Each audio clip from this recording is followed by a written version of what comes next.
Welcome back into the GSMC Sports Podcast, as we are now going to be diving into the latest reports surrounding the Dallas Cowboys and their negotiation process with quarterback Dak Prescott. The Cowboys have been when are they not under the spotlight, really? But this offseason especially, considering the fact that their three cornerstone players in Dak, wide receiver CeeDee Lamb, and edge rusher Micah Parsons are all eligible for contract extensions, and none of them have gotten done with just a few weeks left until the season kicking off, which is, again, drawing a lot of attention to the Cowboys, and it seems like there's been a recent shift as to how the Cowboys have been going about this. And I think that things especially turned in terms of the urgency level from the Cowboys to try and make something happen when, I think it was specifically when Tua Tagovailoa, it was him and Jordan Love both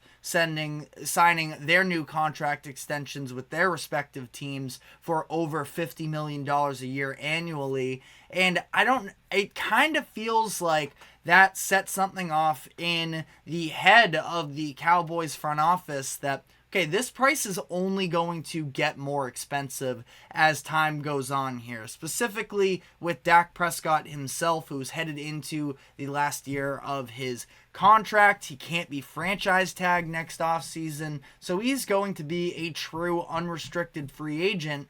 And chances are we could be seeing a $60 million a year man in Dak Prescott if he hits the open market, because there is always going to be at least one team, probably a few teams, that are desperate for quarterback play every year. It is extremely consistent, and even after this year, I think there's a number of teams you can look to. Just off the top of my head, I think the Raiders are a very obvious one, whether they want to go with the draft route or potentially free agent.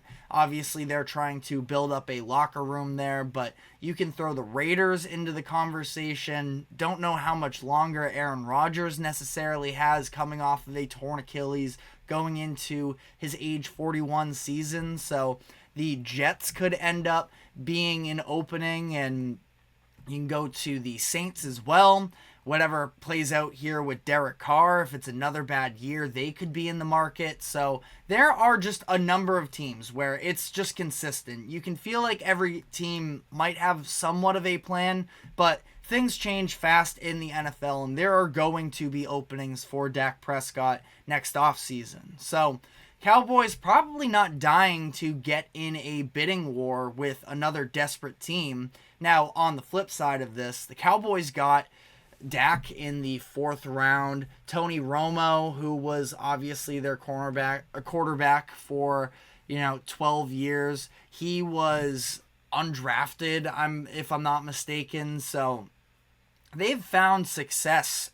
Their past two starting quarterbacks that have overlapped a little bit as well, it has been with quarterbacks taken outside of even the first 2 days of the NFL draft. So maybe they have confidence internally to be able to nail that position once again, but it's a risky bet. It's a very risky bet to pick up on, and I feel like for them, they are going to want to hold on to Dak. I understand there's this idea that he can't come through in playoff moments and that he's on the Cowboys, so he gets all of this extra shine. I kind of feel like it's the opposite way, where he draws so much more criticism because he is on the Cowboys, and if he was on a smaller market team, he would get less attention, so inherently he'd get less hate. But Dak Prescott is still a top 10 quarterback, very clearly in my eyes. He led the league in touchdowns thrown last year.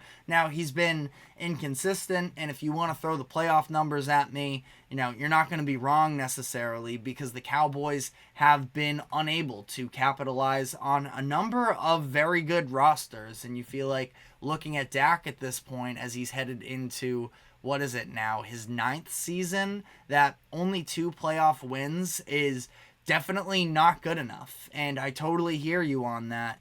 But if the Cowboys were to lose Dak Prescott, I don't really think that there's that much of a backup plan. We've gotten to see Trey Lance a little bit with the Cowboys through that first preseason game against the Rams last week.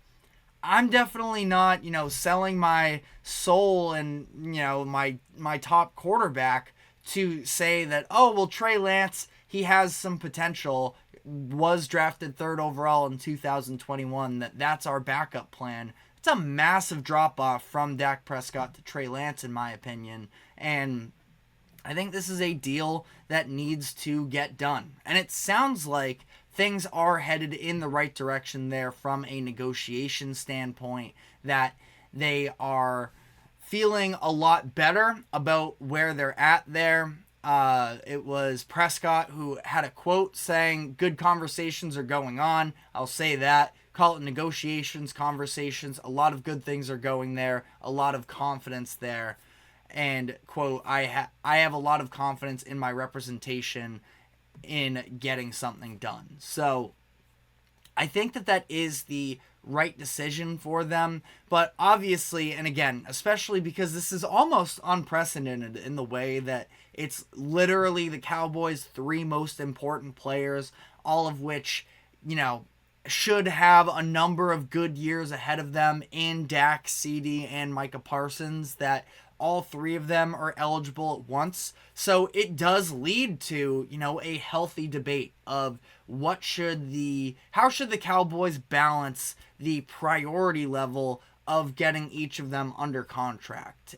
Some people are arguing that CeeDee Lamb, especially, he's been, a little bit more vocal as of late about trying to, work a deal out there, that he definitely wants to get something done this offseason. Micah Parsons has taken a step back a little bit and said, I have a couple years left before I need to, worry about this. Get CeeDee done first, get Dak done first, and then worry about me. So Micah Parsons has definitely fallen to the bottom of the totem pole in terms of the priority level, but definitely something that's going to continue to be a big conversation, especially once we find out how the Cowboys choose to treat this Dak and CeeDee situation. But I think that ultimately here, I was sort of alluding to it. I'm just not sure how much confidence I would have in any sort of a backup plan for the Cowboys. And I guess it could be that they say, you know what, we feel like there's so much more we have to work on. I still think the Cowboys are a good roster. The biggest issue I have with them, which is kind of crazy at this point, is their offensive line and probably their coaching as well, which is obviously a big thing. But that's the thing, is I don't think that they are going to do a self-evaluation of say, okay, we need to press the reset button here. Maybe they could. And in that case, I guess it's just not paying $60 million to your quarterback, letting go of your head coach in Mike McCarthy, and trying to, just find a new coach and see if you can hit on a quarterback. But I don't know. I understand it's detrimental to have a quarterback on a contract for that much money, especially one for Dak Prescott, in where don't feel like he's in that top tier of quarterbacks. He's maybe borderline on that second tier of quarterbacks. I'd say that definitively it's, Mahomes is on his own tier, I suppose, in his own right. But, it's him. Then I'd group Josh Allen, Lamar Jackson, and Joe Burrow with one another. Dak Prescott probably comes into play in the next group there with the next set of quarterbacks. But, so I get it. Paying somebody like that $60 million, not great, but you just need a quarterback to survive in the NFL, and I don't love it. I'm not going to say that it would be an excellent deal for them if that ends up being the number that they attach to his contract, but I don't think that they have a ton of options either necessarily. So, I don't know. I feel like it's not like controversial, but I think that a lot of people are sort of the belief of Dak just isn't that good. I would not pay him that much money.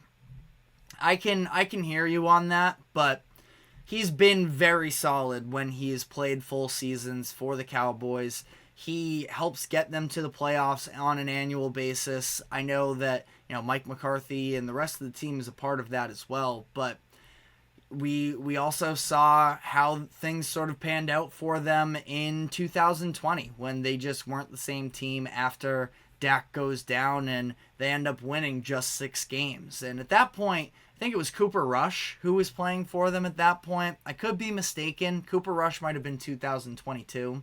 But I feel like, even you can talk yourself into fun storylines or whatever. Like Joshua Dobbs was obviously a big name last year. And it's like, oh, well, maybe you can just plug him in and if he's good enough, it'll work out. That's not really how this typically plays out. You need a quarterback, and I don't know. I think that the Cowboys are a little bit backed up into a corner here on this one, so we'll have to see on that one. But 2020, double-checked myself on that one. That was actually the Andy Dalton year that he took over for the majority of that. He went 4-5, so that's kind of my point, is as much as you cannot love Dak Prescott as an elite quarterback, he is without a doubt above average, and he is without a doubt good enough to get you to the playoffs. And, I don't blame him for their loss last year. I think that obviously wins and losses, not a quarterback stat, but everybody obviously puts it on the quarterback position, which is an unfair practice in my eyes, but also that's the responsibility you bear as the quarterback. You understand that when you get into the job. And I feel like ultimately, that defense just never even gave them a chance last year to compete with the Packers. So, I don't know. Let me know in the comments section what your thoughts are. But we are now going to be taking our next break here. And we are going to be finishing off our preview of every team in the NFC North. Today we have the Minnesota Vikings, who obviously just got tragic news earlier this week about J.J. McCarthy being out for the year. Where does that leave the Vikings in terms of how much they can compete this year in the NFC North? So we will dive into that. But first, a quick break. Do not go anywhere. We will be right back.